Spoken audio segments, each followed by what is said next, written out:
Okay, we're going to cover a few features of the belief system where the guardians of their truth, using sideways logic and what have you, block out the non-believers and also block out the truth, or anybody who wants to hit their premises with other ideas, okay? The main thing I'm coming across is they go, well,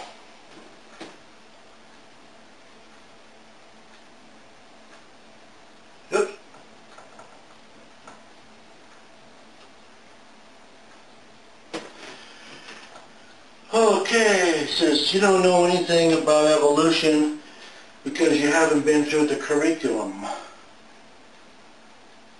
You know, you don't know our language. And I go, well, yes, I do. I know your language, and I read all your stuff, but I refuse to go through a curriculum that takes me to the position where I'm going to be like you, with a closed mind and not see what's going on.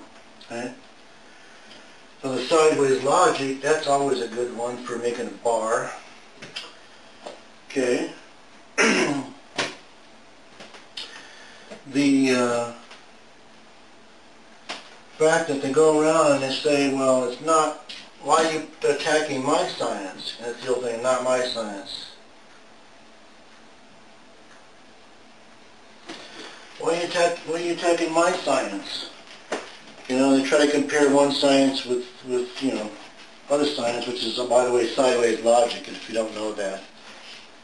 Because physics and mathematics and electronics and, you know, all those, you know, interesting science, you know, nuclear science and all that stuff is, nuclear physics is all a different field completely from this. You know, they always take this thing, why are you attacking my science? Because all sciences are the same. They go, no, yours is based on a bunch of belief systems that have no logic in it, you know. And then, of course, you got the intense emotions, you know, so you're stupid. You don't know, you're just stupid, you're dumb. You don't know what you're talking about. I go, yes I do. I've studied all your logic and I studied all your reason. I know it better than you do. That's why I'm able to help you with this, okay? And then, of course, there is the peer thing. If you can't get your stuff past the peer group, you can't get the truth injected into the system. You can't get your idea what the truth is and logic in the system. You can't get it in there.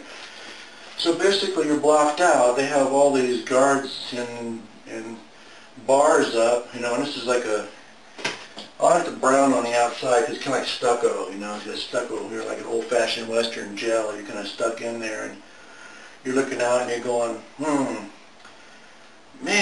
I would like to just, you know, ask you a couple of questions, you know, and try to get you to think a little bit outside of your little box, you know. Because what people do is they create a box. A great big box around this one, and man, that box is lead tight. And if you try to enter that box, they'll go after you. The other thing that they do is they say, well, everything we do as if we're scientists is very logical and has so much reason to it. Logic and reason is the framework around the prison, is the best way of putting it. Okay? So what I want to do is I want to go into some sideways logic with you real quick. I was over on YouTube listening to Ken Miller answer a kid's question in a classroom. And it was actually in a classroom where he teaches this stuff to people.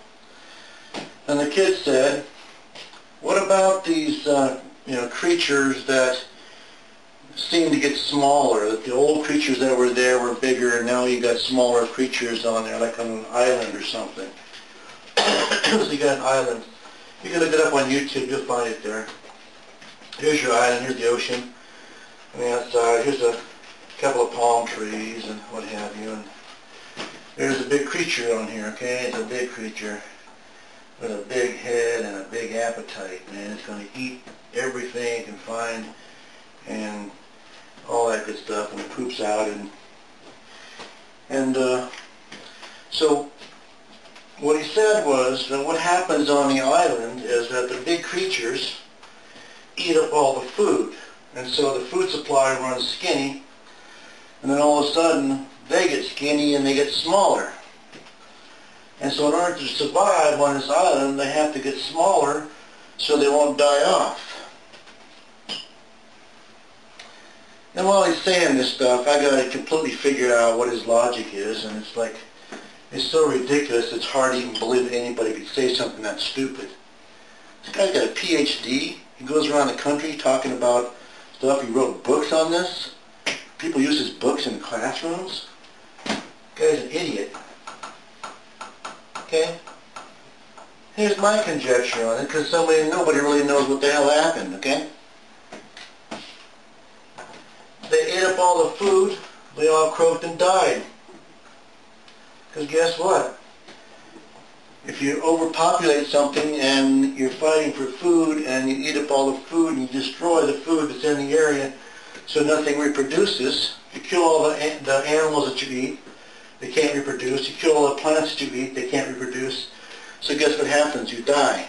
Using their logic, takes you 2 to 3 million years to evolve into something else. So all of a sudden we get a smaller creature on the island now, and they show up. So the big creature with the big bones are all dead, they're all in all over the place, but now we've got small creatures that showed up later, and supposedly the big creature evolved into the small creature because the food supply became skinny.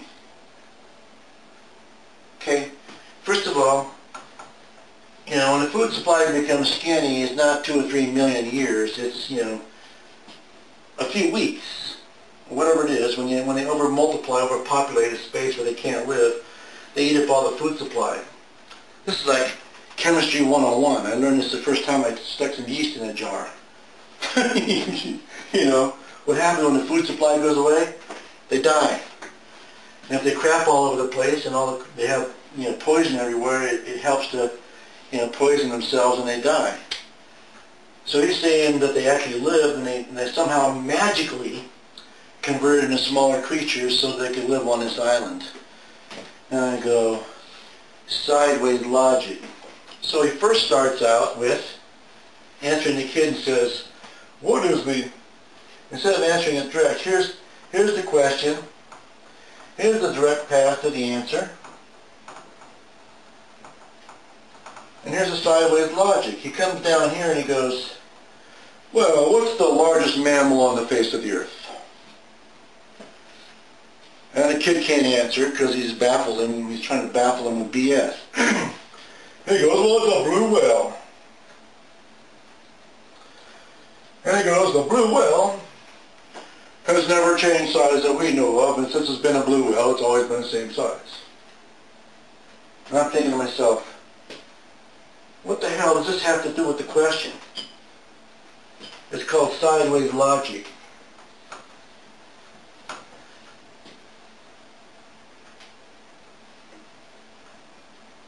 If you can't answer the question directly, you can baffle them with bullshit. That's the common terminology for this.